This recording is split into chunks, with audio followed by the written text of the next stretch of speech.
Welcome to North Texas RC Rock Crawlers. Today I'm going to go through and show you a little bit about my 10.2. This rig was not originally built by me.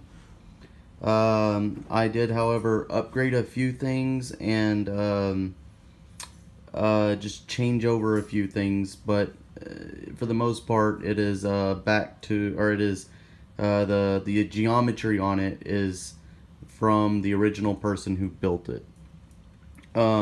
This thing will basically crawl over anything. In fact, it does better than my 10 that has probably $700 or $800 worth of work done to it, which really sucks.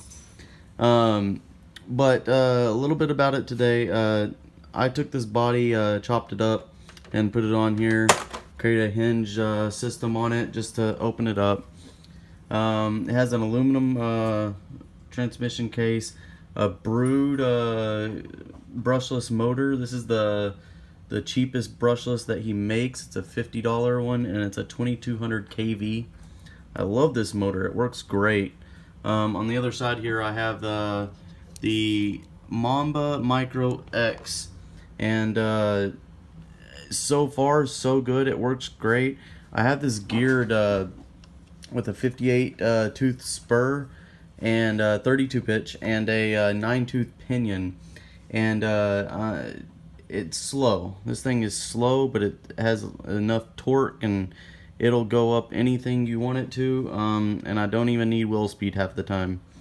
Right now I have the tires and wheels off my Scx10.2 on here, and these tires the wheels are SSD wheels with Proline TSL SX swampers on it.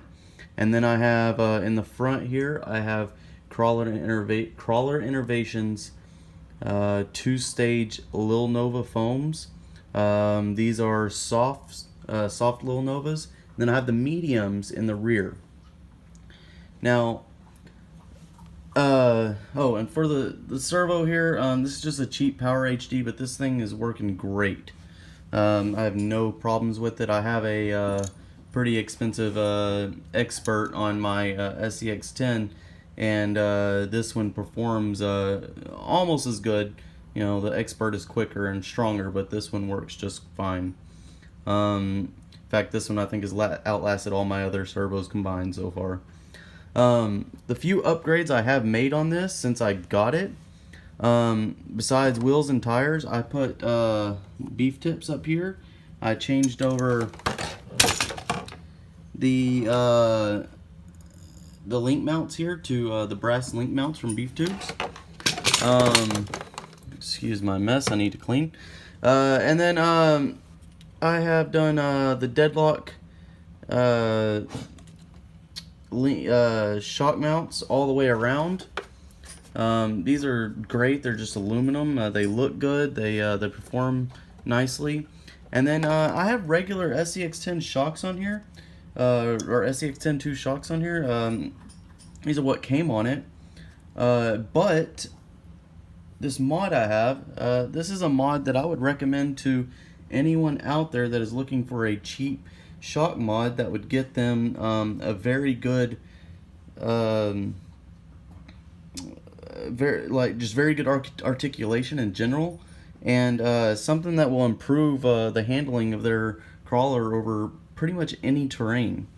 This mod is from Fish Crawler Parts, and with this mod, basically you buy this piece right here and this piece right here for all 4 shocks from Fish Crawler Parts, and that right there will cost you about, I believe it's about $35 or so.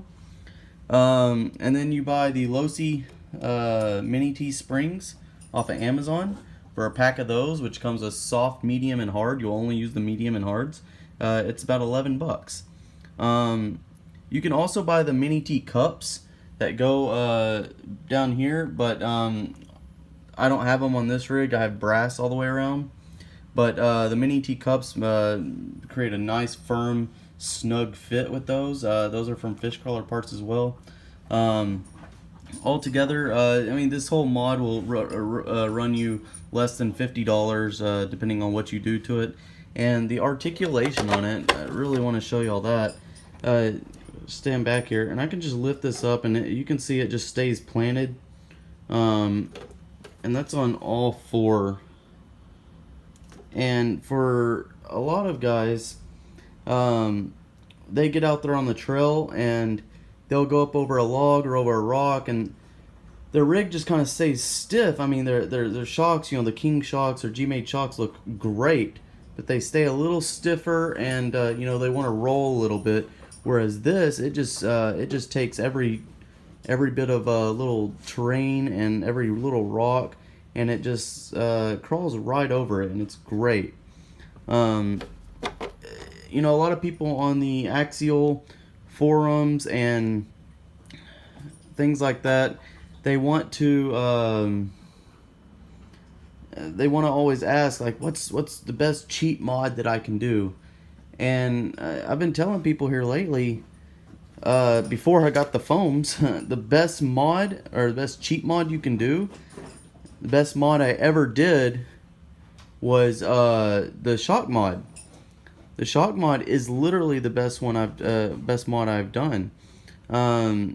It created a whole new dimension with my crawling. It created this crawler. I mean, it made this crawler wake up a little bit, and it was already great on the trails, but the articulation alone created a whole new dimension for me.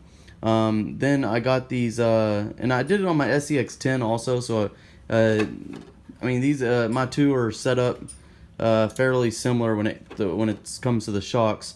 But I wanted to try the Crawler Innovation foams out on this rig before I go and buy new ones for it, to see if this is the right combination for this rig. But the best mod I've ever made to these rigs has been those shock mod, or that shock mod. And if I could go and I could go back and do all my shock mods over again, I would go back and do this one over and over again and start from there. Because with my Scx10, in another video I'll show you more of that, I did so many other things before I did the shock mod. And if I would have just done the shock mod first, then I think it would have been the best mod I possibly could have done. And I probably wouldn't have done as many other mods as I did. But my Scx10 is a great rig, but this one, like I said before, I think just outcrawls it, and it kind of makes me mad that this 10.2 that has just a very few mods on it, compared to my Scx10, does so good. But that'll do it for this video. Subscribe and like the video, share it, and if you have any other questions, I'll try to help. Again, this is North Texas RC Rock Crawlers, and thank you for watching.